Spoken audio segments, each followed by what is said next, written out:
Well, my husband inspired me at first to take the Big Idea Challenge. I took his advice and jumped in the first year, and then had a lot of fun and jumped in on my own the second year. So I saw how much fun it was and gathered a bunch of my brave friends together, and we did it the second year, and it was awesome. And whether he does it or not, I will do it again next year, and I'm excited. I'm excited to beat him again. That was a plus, was beating his team. So, yeah. Definitely the businesses who decided to be Clue sponsors. A lot of them got my business when I went to go get the Clue. So, you know, our team members would kind of split up the clues, and we would split up around town. I remember Barzy Winery, I volunteered to go there to get one of their clues. They were a Clue sponsor, and so I ended up getting a tour of their facility, staying for a couple hours, sampling, and I left with a bottle of wine. So they definitely got my business, and I'd never heard of them before. I'd never been out there. So they're now on my radar, and I've spread their name around and things like that. I remember the people at Gowdy Flooring. I'd never had any reason to go in there. They were very nice, and so it's nice to be forced to go into places you might not go, and then you kind of think about them later on, like, well, maybe the next time I need flooring, I'll remember them. I think the team I played for was Amarillo Little Theater, and they definitely benefited because one of the prizes for coming in first in the final challenge was we were able to earn them some airtime. So my business that I was playing for benefited, but definitely being a Clue sponsor, for sure I would encourage businesses to do that. Even the websites where you had to go for the clues on businesses' websites, even they benefited. I enjoyed looking around on Unique Individuals' website. That was a neat one. And I remember looking at the Amarillo College radio station website, and while I was there, listening to some new bands. And so definitely there's a benefit if a business wants to be a Clue sponsor, or if a business wants to have a team, you know, play in the challenge. I think there's definite benefits for both. So for me, the best part was the final challenge, and that was when we all got together at the end. If you earned enough money to earn your way to the final challenge, you got to play in a physical scavenger hunt, and that made me a little bit nervous at first, but running around downtown, hunting for clues, hollering at your friends, I got it, trying to beat the next team, that was so fun.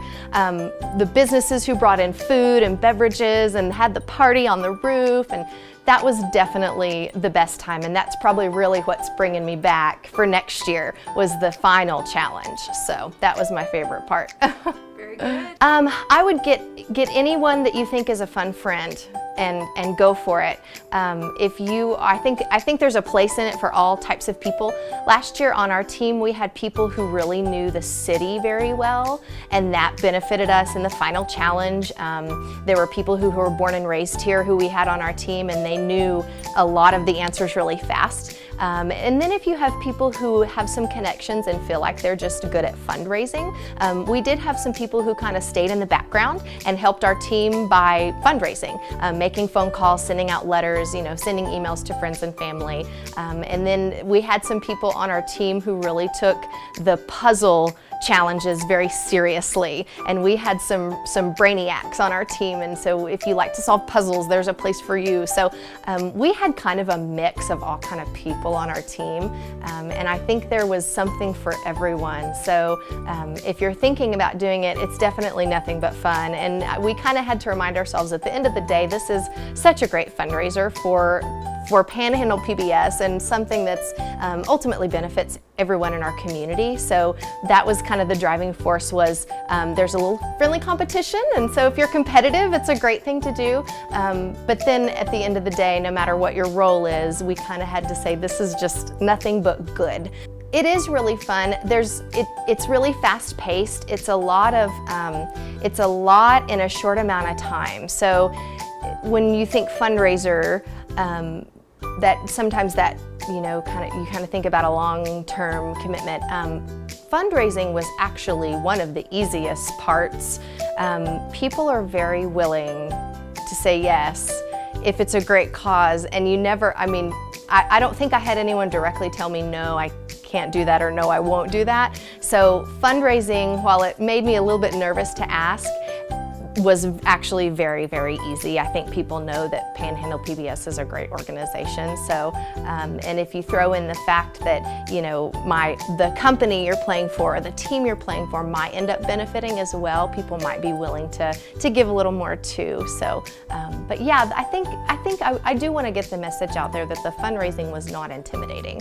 Well, we had a group text going with our team. So I'd say probably like maybe an hour or two a week total. We would all get online on our own time and read the clues, and then among our group text we would say, okay, I figured out this clue, I'll go to this business. Okay, I'll take this business, or I live close to here, or that's on my way home. So I think if you split the duties up pretty well, it really doesn't take a lot of time out of your week.